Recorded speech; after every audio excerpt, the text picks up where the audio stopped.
करके आर्य समाज को इतना दुख हुआ था उस समय जब मुसलमानों ने एक पुस्तक लिख दी थी,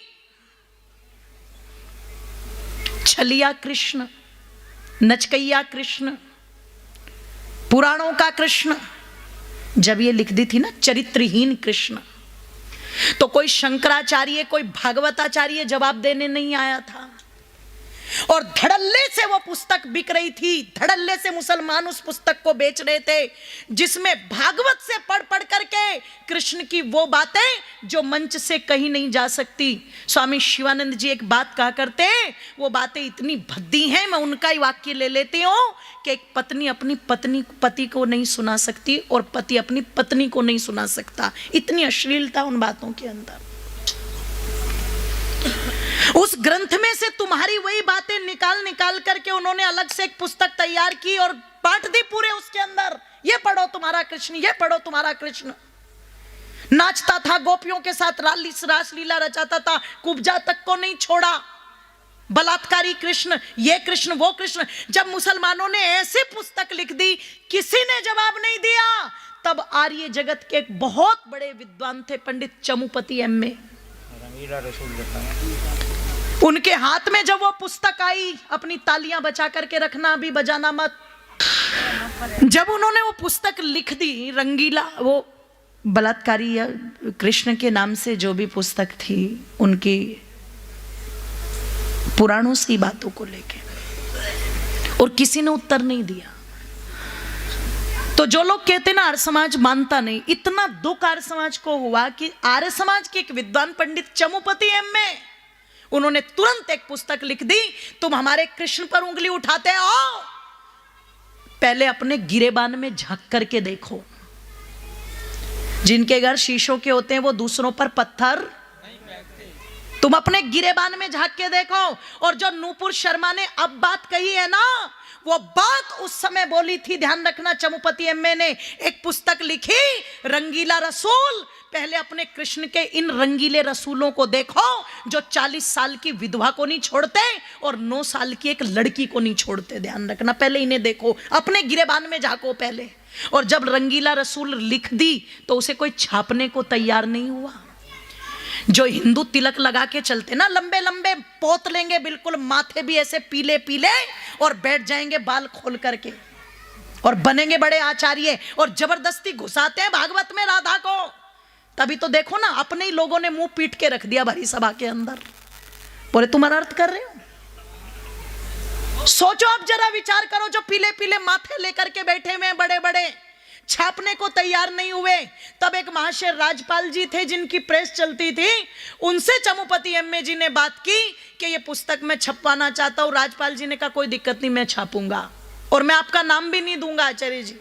आचार्य जी ने कहा इस पुस्तक को छापने का मतलब है मौत।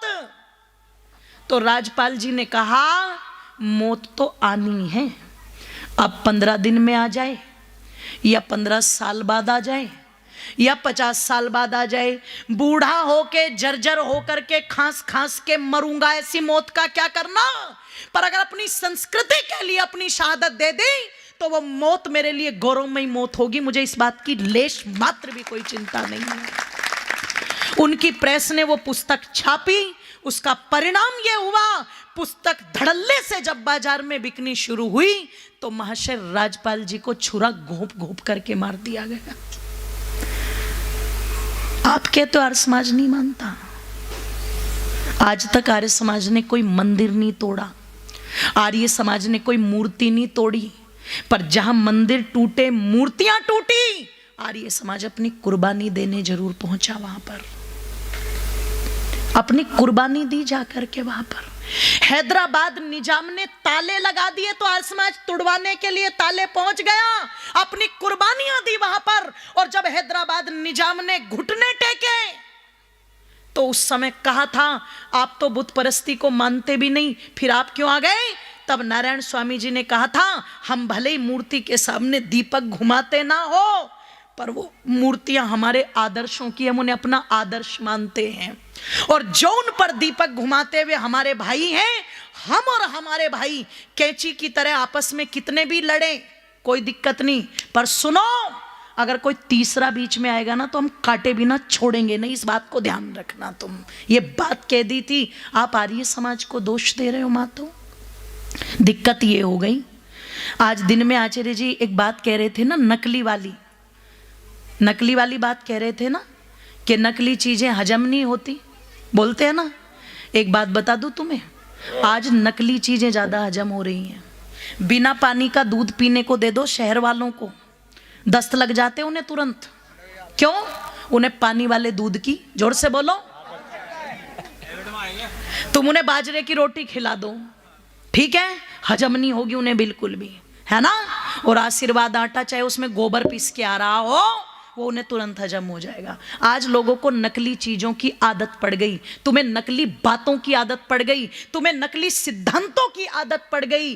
निवेदन कर दूं, आप आर्य समाज पर दोष करते हो। अगर आर्य समाज कृष्ण को योगी मानता है तो लोगों को दुख होता है, और दूसरे कहते हैं वो बहुत बड़ा भोगी था तो लोग खुश हो जाते हैं, ताली बजाते, इनाम देते हैं। हाँ, माला डालते उनके गले में, माला डालते उनके गले में।